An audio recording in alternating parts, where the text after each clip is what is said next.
एक सवाल finance minister साहब से करना चाहता हूं, क्या इस देश के अंदर गरीबों के लिए, मिडिल क्लास के लिए और धन्ना सेठों के लिए अलग अलग कानून है? मैं आपको बताना चाहता हूं, अगर इम्तियाज जलील 50 लाख रुपए का अगर लोन लेता है और वो लोन डिफॉल्ट करता है तो बैंकों को ये इख्तियार है कि मेरा नाम, मेरे गारंटर का नाम, मैं जो प्रॉपर्टी मॉर्गेज कर रहा हूं उसका एडवर्टाइजमेंट अखबार के जरिए वो देकर मेरी प्रॉपर्टी सीज करते हैं और मुझे बदनाम करते हैं मैं 50 लाख रुपए का लोन लिया हूं। लेकिन अगर कोई किसी ने 5,000 करोड़ रुपए का लोन लिया है, किसी ने 50,000 करोड़ रुपए का लोन लिया है, जिसको आप बड़ी आसानी के साथ हर रोज माफ करते जा रहे हैं, पिछले 4 सालों के अंदर आपने कितना पैसा राइट ऑफ किया है? और ये मैं नहीं बता रहा हूं अध्यक्ष महोदय, ये जवाब कल फाइनेंस मिनिस्टर ने क्वेश्चन आवर के अंदर बताया है। तो सुनिए, उसके अंदर पिछले 4 साल के अंदर कितना पैसा, 8,48,186 करोड़ रुपीस का लोन राइट ऑफ किया गया है। और जब हम इनसे पूछ रहे हैं कि किसका पैसा ये आपने राइट ऑफ किए हैं, तो जवाब सुनिएगा अध्यक्ष महोदय, आपको भी हैरानी होगी जो जवाब फाइनेंस मिनिस्टर मैडम ने दिए हैं। उसमें लिखा है, RBI has informed that under the provisions of section 45E of the Reserve Bank of India Act 1934, RBI is prohibited from disclosing borrower-wise credit information. RBI ये आपको कह रहा है कि हम आपको डिटेल नहीं दे सकते हैं कि कौन बड़े धन्ना सेठों ने पैसा लिया है, ये देश को आप नहीं बताएंगे।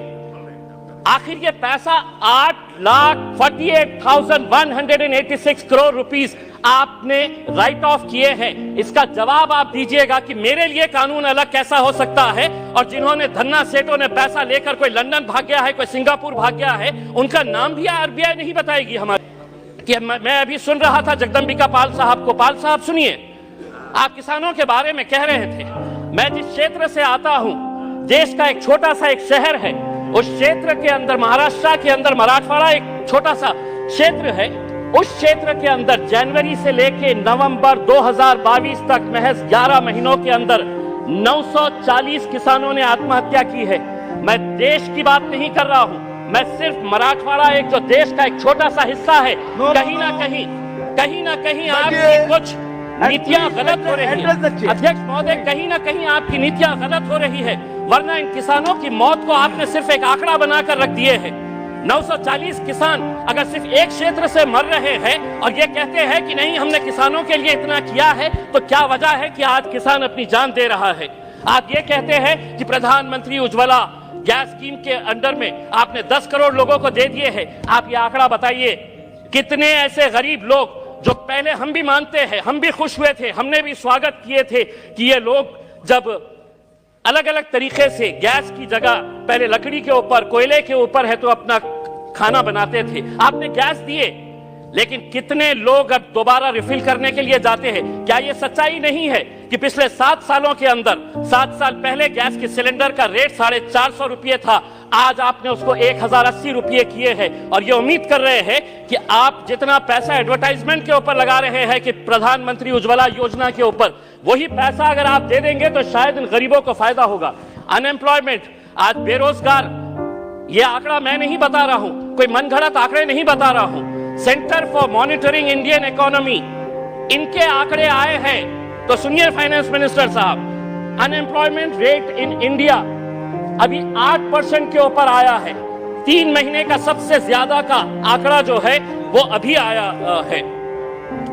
अध्यक्ष महोदय, हो सकता है आपके पास भी एक EPS 95 की एक स्कीम है। बुजुर्ग लोग, ऐसे बूढ़े लोग, और मैं फाइनेंस मिनिस्टर साहब को यह बताना चाहता हूं कि इनके पास भी सर 65 लाख ऐसे पेंशनर्स हैं जिनको पेंशन कितनी दी जा रही है, 250 रुपये, 500 रुपये। फाइनेंस मिनिस्टर साहब से मैं इसलिए मुखातिब हो रहा हूं कि ये मेरे शहर से आते हैं। अगर देश के फाइनेंस मिनिस्टर साहब, मैं आपको कहता हूं, लीजिए एक नाम भी नोट करिएगा, सुलोचना गडप्पा, 70 साल की महिला है, औरंगाबाद में रहती है। सुलोचना गडप्पा, फाइनेंस मिनिस्टर साहब नोट करिए, आप औरंगाबाद शहर से ही आते हैं। उसको कितनी पेंशन दी जाती है? 250 रुपये। 70 साल की, कोई बच्चा नहीं है, और 250 रुपये के अंदर वो अपना घर का बसेरा करेगी।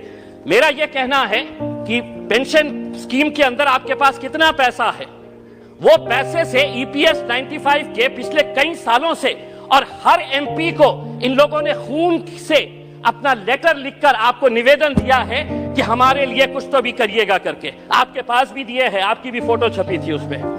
दूसरा ये है कि आप ईएमआई के रेट तो बढ़ा रहे हैं, होम लोन का रेट बढ़ गया, व्हीकल लोन का रेट बढ़ गया, आप एफडी का रेट क्यों नहीं बढ़ा रहे हैं? क्या वजह है कि आप ये रेट्स के अंदर तो बड़ी आसानी के साथ फैसला ले लेते हैं, लेकिन एफडी का रेट जब बढ़ाने की बात आती है तो आप इसके अंदर कोई फैसला नहीं लेते हैं।